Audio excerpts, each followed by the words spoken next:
Greetings, Earthlings, and welcome back to Watchcastage. My name is Bandrew. These are black gloves. That makes me Black Gloves Bandrew. Today we are... I don't know why I do that. Today we are looking at an amazing mechanical watch that is Swiss-made. This is the Hamilton Khaki Mechanical, and this retails for around $495. You can find it significantly cheaper. I found mine for about $350. You just got to do a little bit of shopping, and you will be buying gray market, so you will not be getting the warranty, but you get it a lot cheaper. Let's start with the build quality of this watch. As far as the weight, it comes in at 60 grams on the provided NATO strap. The case diameter is 38 millimeters. The thickness is around 11 millimeters. The lug to lug I measured at 47.25 millimeters.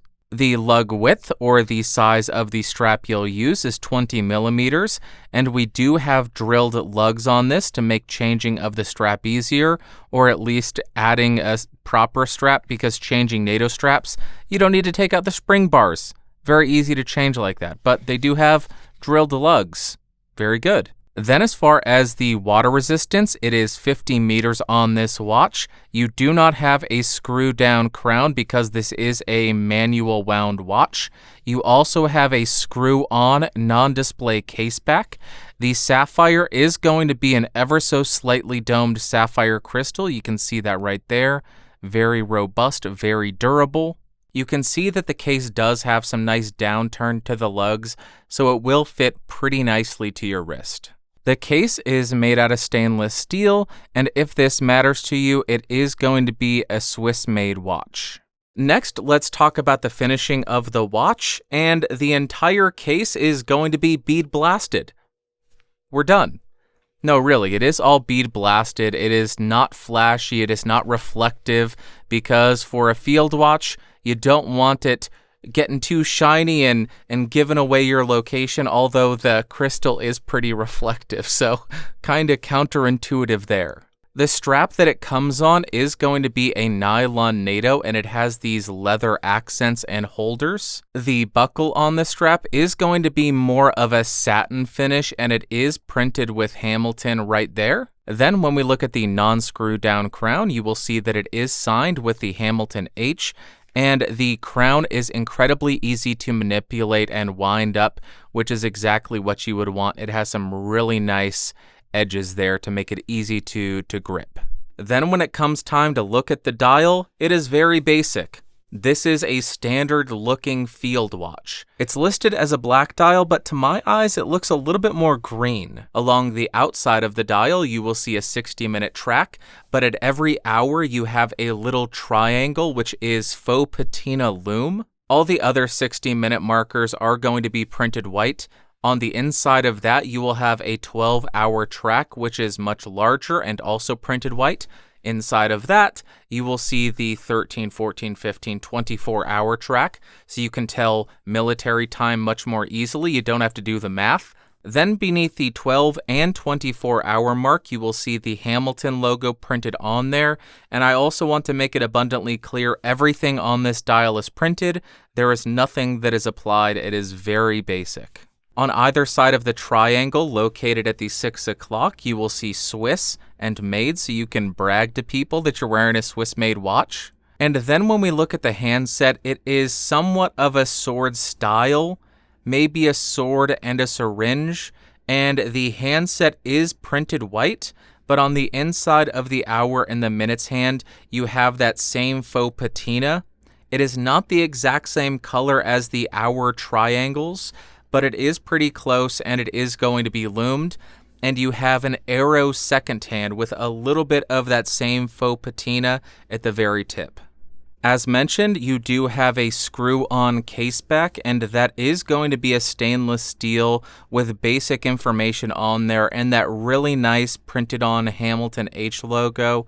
but since it does come with a NATO strap, if you wear that, it is going to be covering the case back most of the time. Next, let's talk about the features and the movement in this thing. This uses the Hamilton H50, which uses an ETA 2801-2 base. It is a hand-wound movement, which is why you don't have that screw-down crown, so you will need to wind this every couple of days. It is a 17-joule movement, 21,600 beats per hour, a whopping power reserve of 80 hours. Absolute insanity. I don't know the accuracy that they quote, but my watch in particular was getting plus or minus 2 seconds a day, and it has been more accurate than watches that I paid for that are 10 times as expensive. The accuracy of this thing is bonkers. Absolutely insane. And here you go. Here is a very quick Lume shot. You can see that you have those little faux patina triangles at every single hour.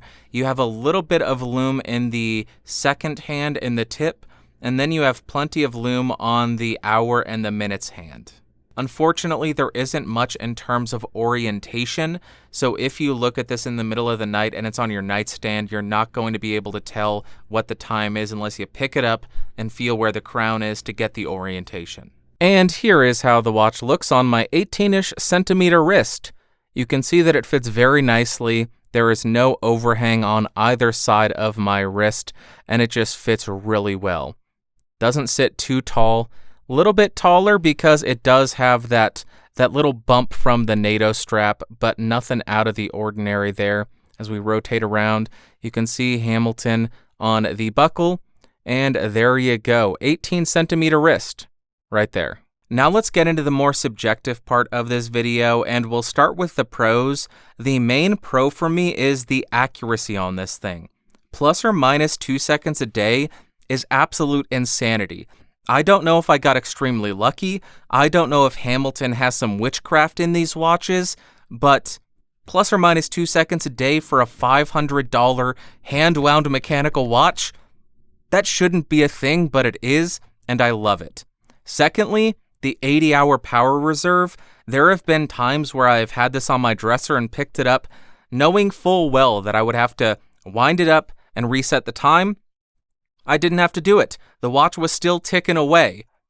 I love the 80-hour power reserve. I didn't know that was a thing I needed until I got this watch.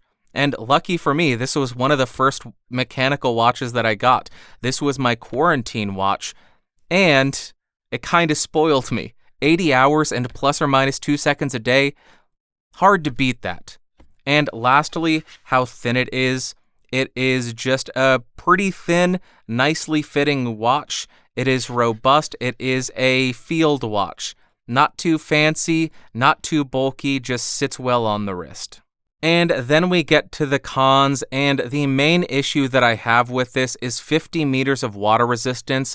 I know that full well 50 meters is going to be fine for most instances, but if it's intended to be more of an actual field watch, I think it would have been nice to see that bumped up to 100 meters. I know that there are going to be some limitations, I guess, because they can't have a screw-down crown, but if they had found a way to bump it up to 100, I think that would have improved the watch that much more. I also don't know why they didn't do it, but it would be nice to have some kind of anti-reflective coating, maybe an anti-reflective undercoating, because this crystal reflects everything. In conclusion, for around $500 or less, I think that this thing is incredible, outstanding, insane, way better than it has any right to be. If you're looking for a hand-wound mechanical field watch around this price point, I see absolutely no reason why you shouldn't get this thing. This is such a difficult watch to beat. Yes, it is lacking in the water resistance, 50 meters. If you want more, you're going to have to look elsewhere. Yes, it's boring. It's not the most exciting watch. People aren't going to look at you and want to rob you. That's a good thing, I think. Not too flashy. And I just think this is a great example of a field watch, especially an affordable field watch that outperforms watches that cost 10 times as much in terms of accuracy. The reason that I did buy this watch, though, was I was getting really stressed out because of quarantine, and last year I needed a daily reminder to slow down and calm down. And that's why I went for the Hamilton Khaki Mechanical, because it does have that hand-wound movement. Every morning I could sip my coffee. What is coffee? Sip my cup of coffee and wind this up and look at the dial, look at the seconds hand sweeping by, and it would calm me down. And that's why I got it, and it really fulfilled that need, and it opened up a can of worms getting back into watches. If you want my whole watch story, I'll link that video somewhere in one of these corners. But that is it. If you found this interesting, thumbs up, hated it, thumbs down, and I don't have anything else to talk about. That's the Hamilton Khaki Mechanical, an amazing Swiss-made field watch for $500 or less. I will talk to you later. Bye.